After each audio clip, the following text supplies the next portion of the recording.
Well, hello and welcome back to another video. In this little video I'm going to take a look at the Smoking Murphy Vintage Television.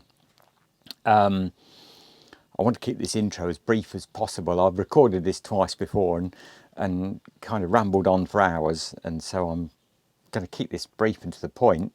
You might remember this television. I'd restored this television and it was on display at our local village Jubilee celebrations in early June.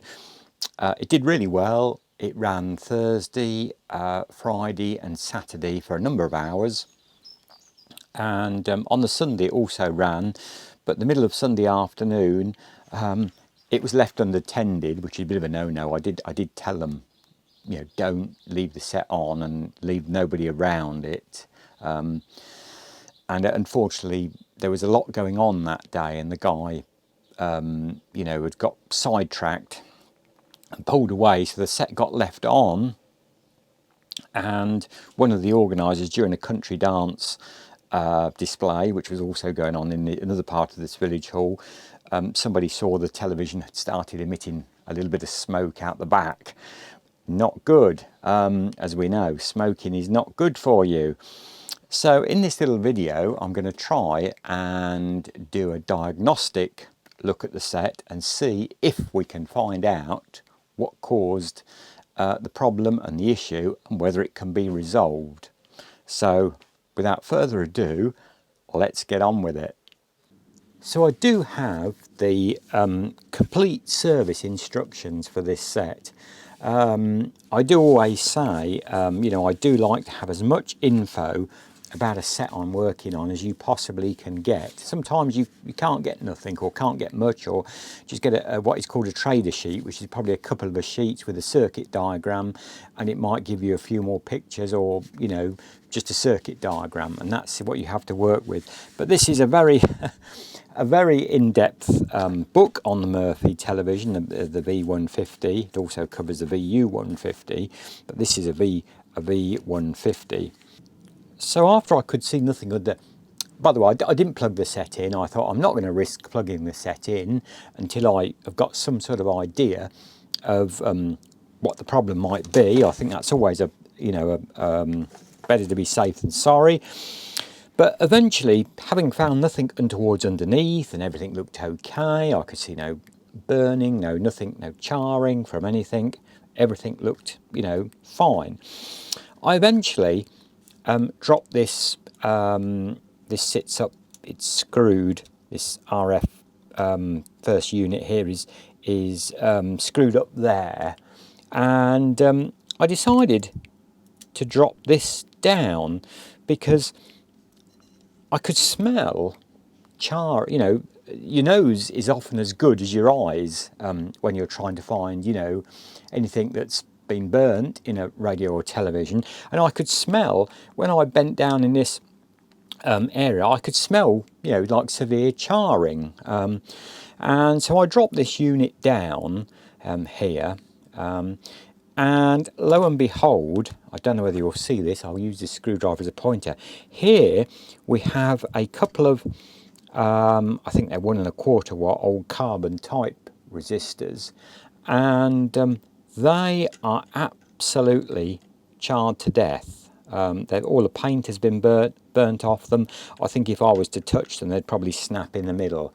Obviously I've got to unsolder those and take those off. So I thought, right, there's the problem. But then I always find trying to diagnose faults can be more trouble than getting a set, you know, first working, if you like. So I then thought, well, now why have those 250 watt resistors, 150 watt ohm resistors, why have they charred? And so I got my service book out here and went to the schematic drawing there. You know, I'm sure you're all familiar with one of those, and I could not find those resistors. anywhere on the drawing. And I've got loads of pictures in this book of all angles of this television and all aspects of, and I just couldn't find those resistors, and I couldn't, and I thought this just doesn't make, making sense. Anyway, I had a look further on in some more data that I'd collected, some of my more television, and I'd got another. It's a bit ripped.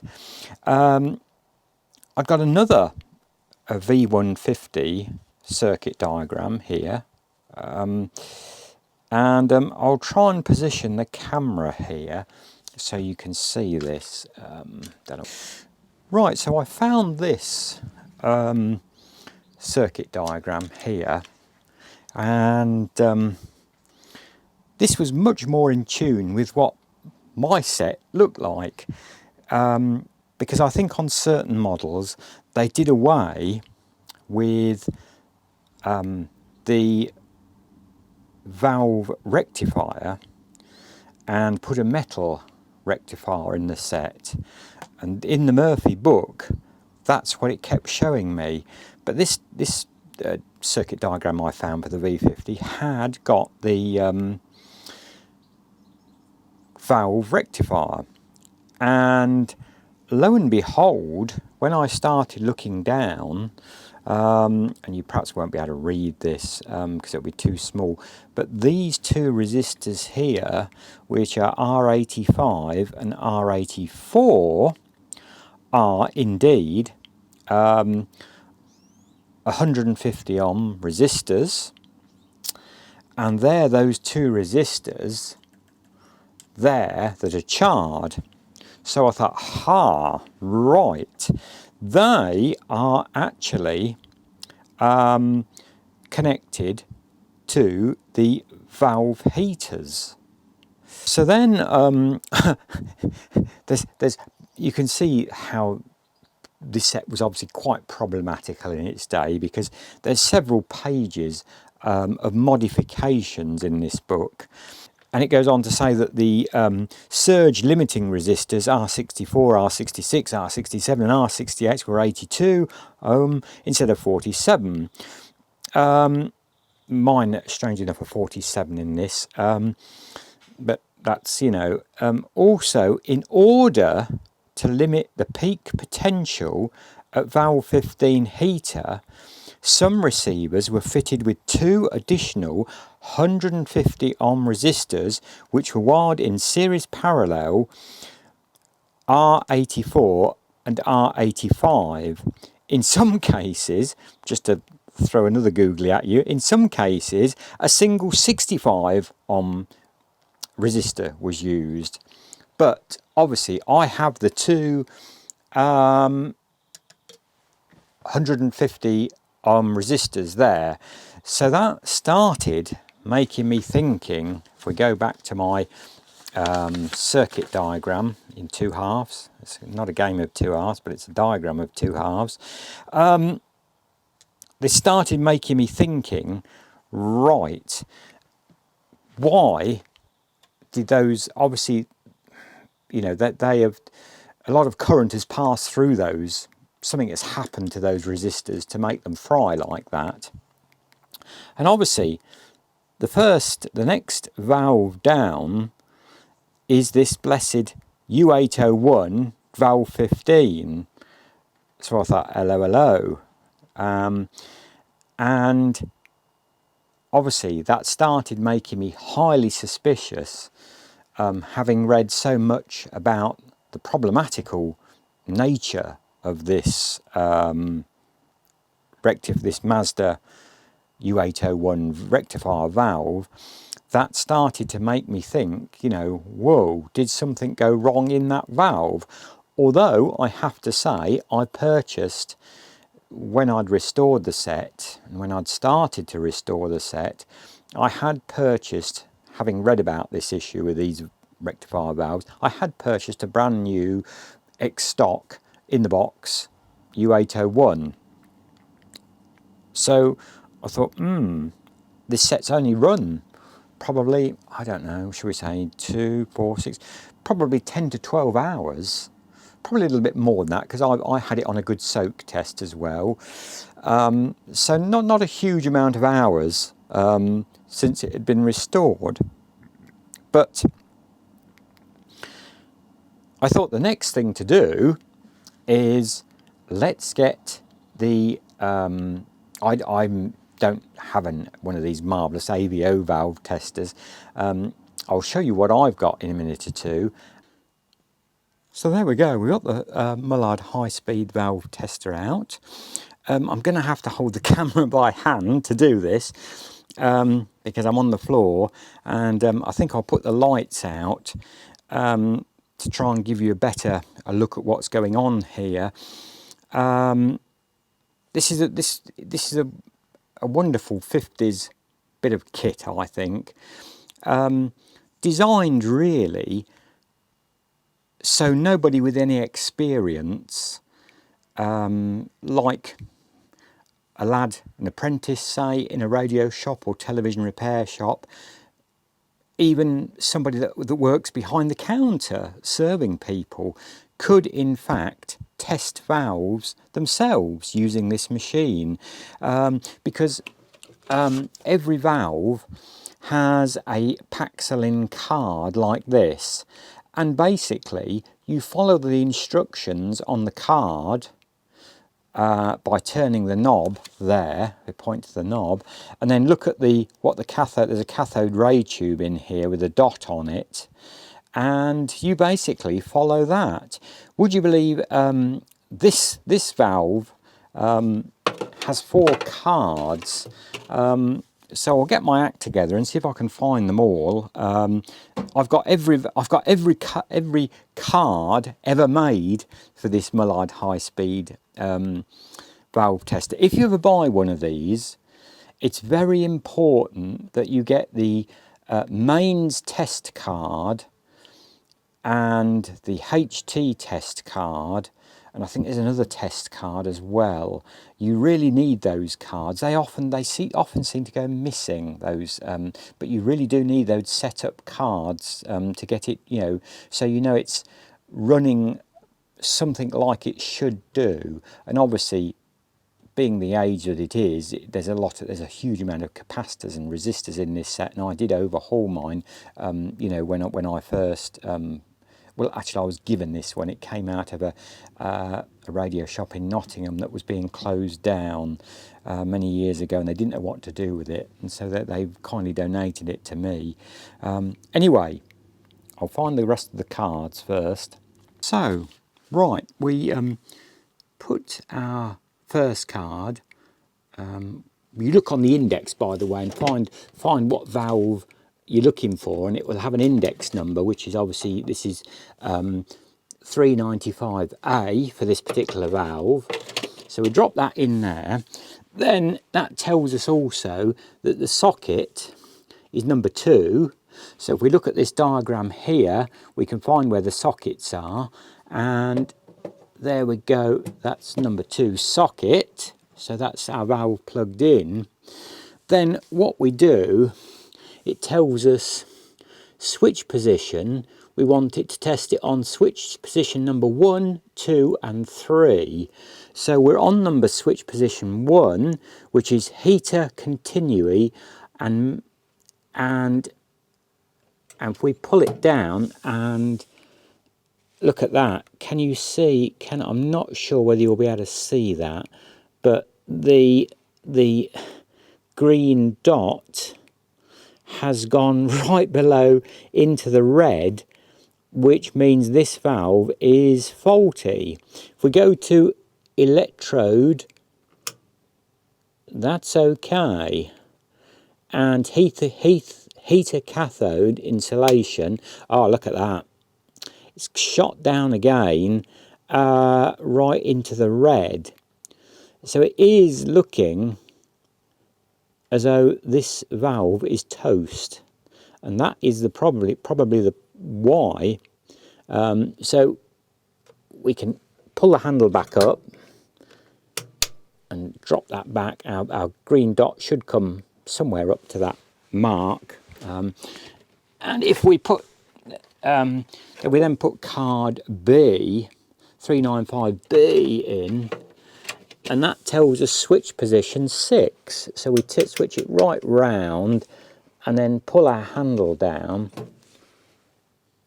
and sure enough, it's sunk down and gone into the well below the red, right, you know, basically life expired.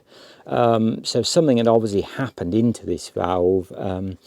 Now, just to prove this thing does work, which is always good, if you have another valve as a comparison, we needn't run, there is no need to put C, D and E cards through, because we basically know that valve is toast and you know, and no good.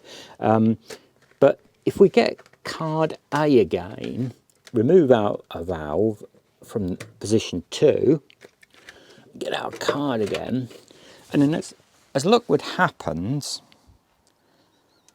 I do have another U801 valve here, which is new and out the box again.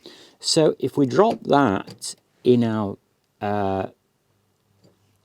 socket number 2 and go back up to position 1, pull down on the lever, and you'll see, hopefully, if you can see that, our green spot is stopping well within the green good. You know, you have to, this is you know, you have to give this a little bit give and take, but if it's in that green, you know, it's okay. I just hope you can see that green spot. Probably the camera won't pick that up, but believe me, it's just where my finger is there. So we know at the moment in time, it seems this one, and we could run all those tests. We could put it down to number 2, and there again, it's come back, you know, right up to the line, which is fine. And if we go to number 3, it's fine. Those resistors failed, and why they started smoking was the U801 valve went kaput, basically, in the set. Sorry, I'm waving that about, aren't I? You know, something has certainly happened internally there, on the heater side of it, and has shorted out, and obviously that's drawn a lot of current through those resistors, obviously, which has made them smoke, basically. So theoretically, our repair should be back to the set and have a look at those resistors nice in these. Here's our 250 ohm resistors, which are charged, as you can see, well and truly. So the repair, and what I'm going to try first anyway, is replace those 2 resistors, put the new U801 valve in there, obviously put this RF section back up there, and then we'll try the set and see if we get some sort of joy and picture back on the set. So I've got the trusty Antex soldering on, heated up now. I don't have any fancy equipment, you know, I do so little of this now. Could really do with a bit bigger soldering on tip. I have got one somewhere, but hopefully this will be good enough to remove these. I've got to remove these 2 resistors. So let's see if we can get this one off first. There we come.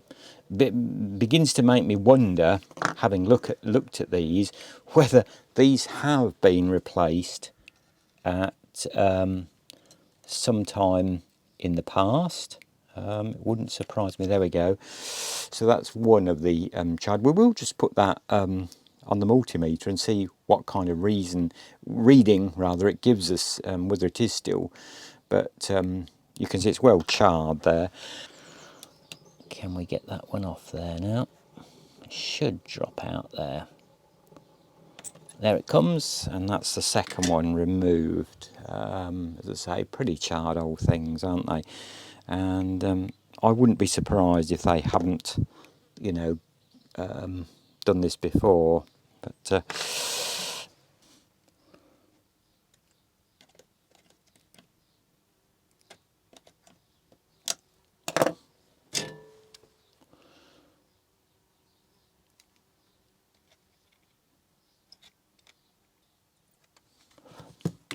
As you can, it's all a bit fiddly, but if you take your time, you know, as I say, it's just getting them.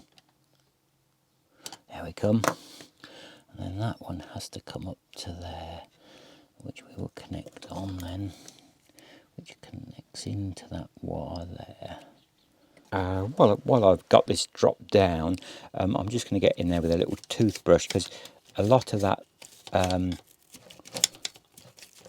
burnt paint there kind of dropped onto the chassis there, so we'll just try and make that as presentable and cleaned up as possible. Get all that old horrible burnt paint. I mean, I'm not going for any that's, you know,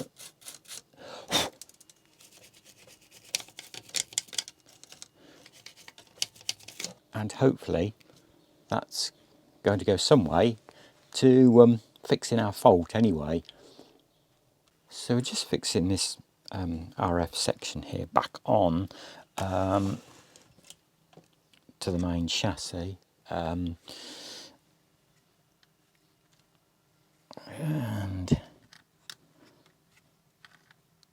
it only has these type of small self-tapping Phillips headed screws that go through.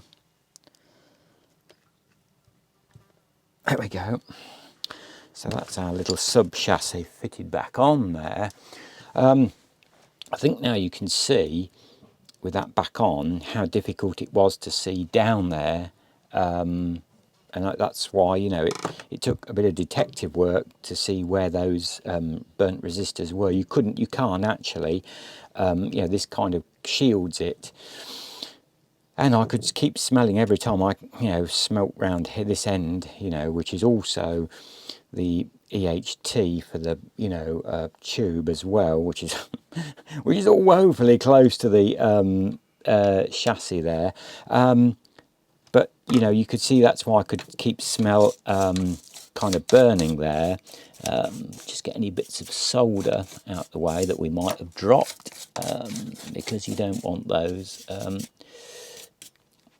And the next thing is I'll sort my converter out again. I'll put it away because I've not used it since the exhibition, and get it set up. We will put our new U801 rectifier in its place, which is there. And we're ready for a tryout and see what happens. Right, so it's now the moment of truth, the big switch on. I genuinely haven't switched the set on. It got quite late yesterday. It's another day. Obviously, this has been done over many days. Obviously, you know, it'll be edited that out in the video. You know, this has been. I haven't done all this in one day.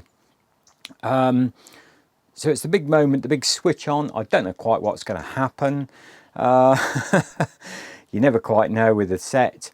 So we'll see. I want to keep this video. It's getting far too long as it is. My apologies. It's getting, you know, but I don't want to split it up into you know, parts, because that gets messy, and obviously, you know. So here we go. Don't ramble on anymore. Switch the thing on, he says. I've got no sound wired up to it, so but we're not particularly worried about that at the moment. Well, I can see the rectifier heater because it glows like a electric fire. The four. Oh, I've got some line whistle. Oh wow! Look at that! It's come back. It's back again. Well, that's brilliant. That's not a bad little picture, is it? Well, I'm delighted with that. That's amazing. To come back, you know, needs a bit of tweaking. I think the focus is a little bit out, and a little bit wavy at the top there. But hopefully the camera will be picking that up all right.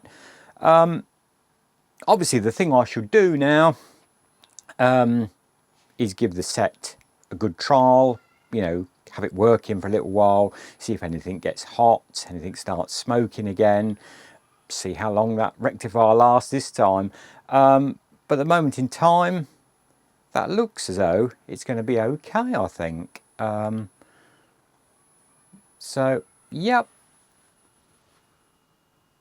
As I say, it is slightly out of focus, I think, there. But I mean, that's the first time it's been switched on since it was switched off because of the fault.